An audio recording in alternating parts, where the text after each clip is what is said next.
Well, now we have an interview with Annie Machon. You started off as an MI5 officer and then resigned in protest against their treatment of a whistleblower, David Shaler. Later, you've been seen as a very brave whistleblower yourself. And currently, I believe you're working for LEAP, Law Enforcement Against Prohibition, which of course means the drug prohibition. Yeah, well, I mean, in the Jurassic past, I was an MI5 whistleblower. Yep. And since then, I've now evolved into being a lecturer and writer about a whole range of interconnected issues as I see them, such as the war on terror, the war on drugs, the war on the internet, and all the civil liberties implications around that.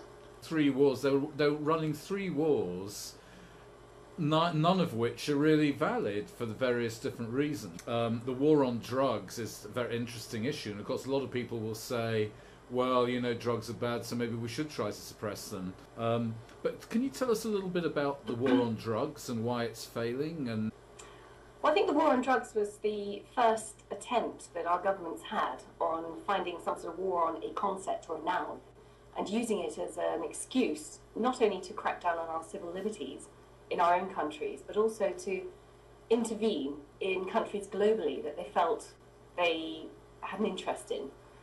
I say intervene, I mean it's basically wage war. I mean they've been doing that across Latin America for decades now, and also across the Middle East.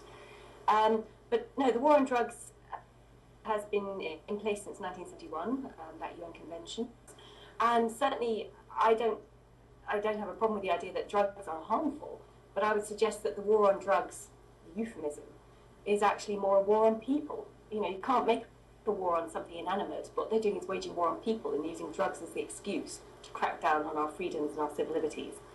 And during that time, I mean, the aim of the war on drugs was to make a drug-free world. But during that time, the use and trade in drugs has increased exponentially, and yet the street price has gone down massively. So it's egregiously failed, and yet the politicians are still wedded to this orthodoxy that we have to carry on waging the war on drugs. 3 years ago, I was approached by an organisation called LEAP, which is Law Enforcement Against Prohibition. And this is a bunch of people globally now, police, customs people, judges, lawyers, drug czars, former intelligence officers, who all, based on their professional experience, realise what an abject failure the war on drugs has been and how much damage it causes globally, as well as in each of our countries, to society. So we are saying, based on our professional expertise, it's time for a rethink.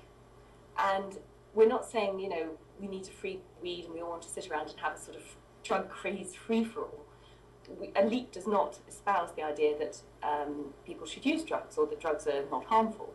But what we say is that the prohibition on the issue of drugs and the drug war is causing more harm than good. And it's been proven over 40 years now it's causing more harm than good. So perhaps it's time for a rethink.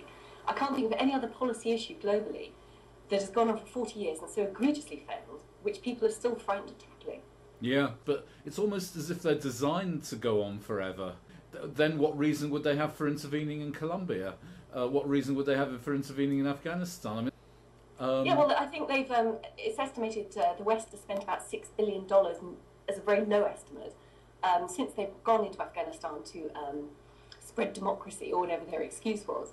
But in fact, the acreage under cultivation for opium has doubled in that time. So obviously that's failed as well. And also we're seeing, you know, it's something that affects people in the West mainly as a sort of harm issue, where people can develop drug dependencies, or where there are violent gang warfare, turf battles over certain segments where they can deal drugs. But vast swathes of the rest of the planet are suffering much more dreadful consequences.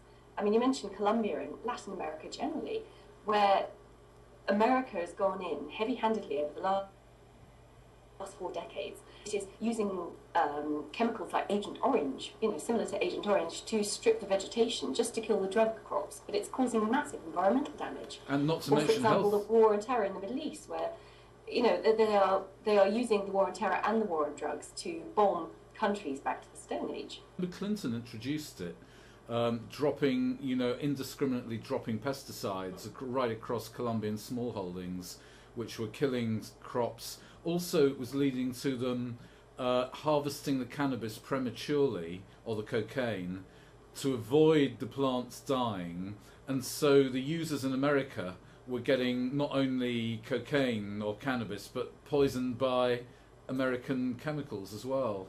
I don't know, is that still going on? Well, I know they're still spraying and deforestation is going on. Absolutely, that hasn't stopped. But of course, it's like squeezing a balloon. That you squeeze one part and then the bubble pops out somewhere else. So they just move where they're growing the crops around Colombia, leaving behind a trail of devastation. This is not sustainable. It's poisoning the earth there. It's poisoning the earth in other producer countries too. And who knows what the knock-on effects are going to be genetically for the population living there. Yeah. So this is why in April in Cartagena there was a gathering of heads of government across Latin America who all said we recognise the damage being done to our countries, to our continent, in the name of fighting the US war on drugs, and we need to have a rethink about the whole prohibition laws.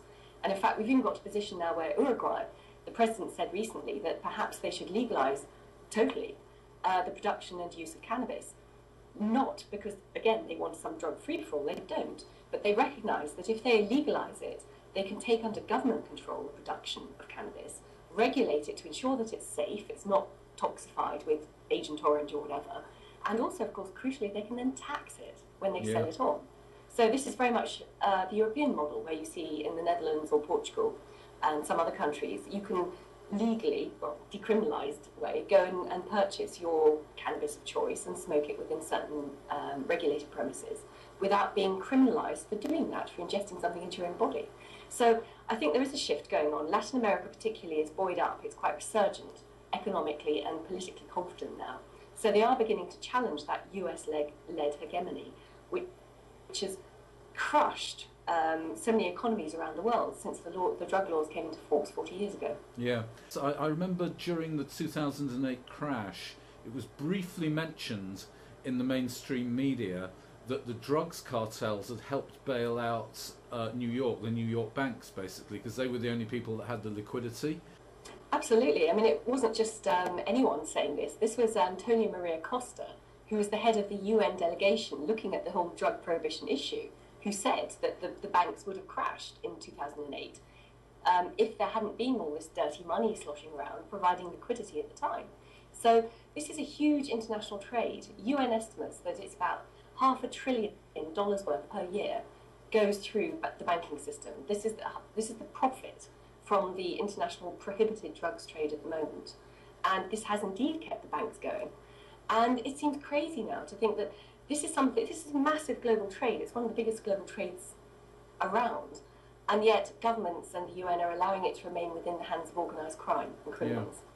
Yeah. And of course those organised criminals are going to be infiltrated, possibly, some would allege, even working with the enforcement agencies. There was a plane seized with a huge amount of cocaine, and then they traced it back to the same, and that plane had been used for the CIA rendition flights. Well, then, of course, you get all the big headlines about how enforcement is working. Well, no, it's not. It's catching perhaps a couple of drops out of the ocean. But I think cases like that particularly emphasise the overlap between organised crime and terrorism as well. Yeah. I mean, the DEA figures, Drug Enforcement Agency in America, suggest that about half of the groups that are stigmatised as terrorist organisations by the US authorities around the world use the drug trade to fund their activities. Now, I'm always slightly sceptical about how you categorise a terrorist organisation anyway, but it's interesting that certainly that has happened in Colombia, as you mentioned before, with FARC, in Afghanistan, and from my personal experience in Northern Ireland, where particularly the loyalist communities would use the drug trade to fund their activities. So the overlap is very strong, and that's partly what drew me into speaking out for Leave. I wonder how, if this fits into the sort of the big picture of the banks crashed. I remember Wachovia Bank, they've been accused of laundering drug money, haven't they? They went bust, and then HSBC have been accused of laundering drug money. Can you tell us anything about Wachovia? Certainly they were fingered for laundering drug money and then decided to allow themselves to be bought out by Wells Fargo, just as the story broke. Yeah. So nobody within Wachovia was actually ever prosecuted because they just said, oh, it's not us now, it's Wells Fargo. So it's brushed under the carpet. It seems to happen time and time again. Yeah. And I have a colleague in Leap UK his work experience was within the Metropolitan Police as a detective with the Serious Fraud Office. And he has amazing stories to tell about looking at the overlap between the banking industry and the drug trade and corruption involved. So this cat is determined to be on camera. There's a deeply corrupt elite. Laws are for the little people. Taxes are for the little people, not for me. I'm a big person. You know, that was Donald Trump's wife, I think. And that does seem to be the attitude in the elite, doesn't it? You know, that the laws for the little people. Very much so. And, you know, the little people do not get represented by their politicians either. I mean, after the episode with, was this called Andrew Mitchell? Yeah. The chief whip, who was swearing at the police and calling them plebs and all that sort of thing, had to resign. I mean, this gulf between the political elite, as they see themselves, and the rest of us, has become unmanageable. I don't think there's been such a disparate gap between the ruled and the rulers since pre-revolutionary France in the 1780s. So perhaps we are barreling towards a similar sort of revolutionary situation, who can tell. The Brits, of course, have a very historic way of dealing with this. The governing class has historically always given a little bit of power so that there's no revolution, because they learned a very strong lesson with the Civil War in the 1640s. Yeah. But if you don't give a little bit of power, then, you know, you will get your head chopped off. So today, actually, about this initiative that any e-petition signed by more than 100,000 people in the UK would be debated in the House of Commons in Parliament. And then that was dropped soon after the coalition got in. And now it's been revitalised by Sir George Young, I think. But even that is being manipulated. So if the Parliament does not like certain issues, then they will ignore them. And I think it was Michael Gove who said famously recently that, well, we're not going to debate that because they're wrong. They being us, the people. Yeah. So this really shows their sort of disdain for the British people. I mean, there have been various initiatives to become more democratic. I mean, I did some work last year with Senator Mike Gravel from the US, who was the man who famously read the Pentagon Papers into the public record years ago. And his big campaigning issue now is direct democracy, realistically. I mean, real direct democracy. Yeah. So he would see even the Swiss model as being not 100% democratic, because the people can vote, but the executive can still veto that vote. But it's getting close, and that's why the Swiss are particularly good on drug laws, strangely enough. Yeah. And help the people have drug issues. But then we get into the issue, well, how would that fundamentally work? You know, how can we trust voting computers or things over the internet if they in turn are owned by the big corporations? Yeah, absolutely, totally. So, you know, you can see, this is why I see there being such big overlap between the three wards: the terror, the drugs, and the internet freedoms. MPs just really have almost zero power. The power is almost entirely with the party leaderships. There definitely seems to be owned by the banking system. Well, I do think this issue with parliamentary democracy is key. You know, people do need to start thinking about exactly how we are governed.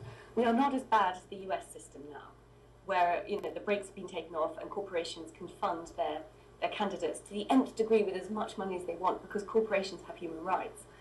But in the UK, it's not that far off, where vested interests do have undue power over our political leaders. And this is such an issue.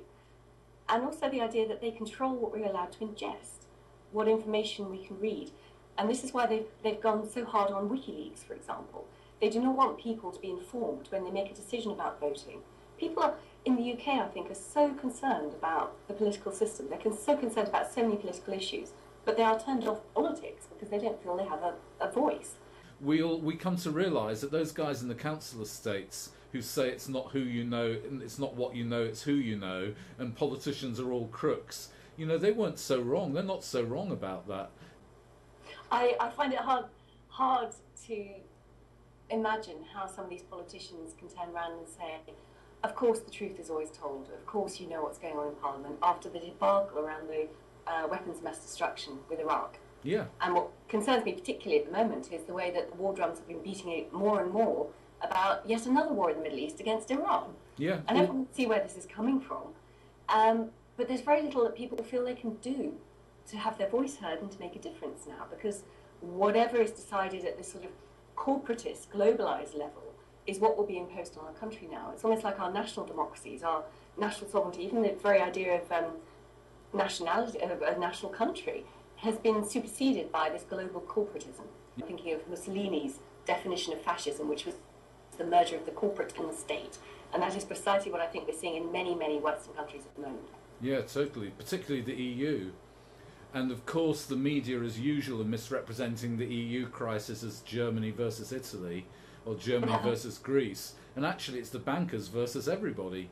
For years I've been saying I see it as a bit of a race really between the elites cracking down on us and stripping away our democratic rights and powers, and us fighting back and saying we need to get informed, we need to get out there and re-seize our democratic powers, because all our hard-won rights, over 500 years in the West, which have been won by our ancestors' blood, the importance of these basic rights, which was exemplified by the Declaration of Human Rights in 1948 to stop precisely the sort of horrors unleashed during the Second World War. What should everybody be doing?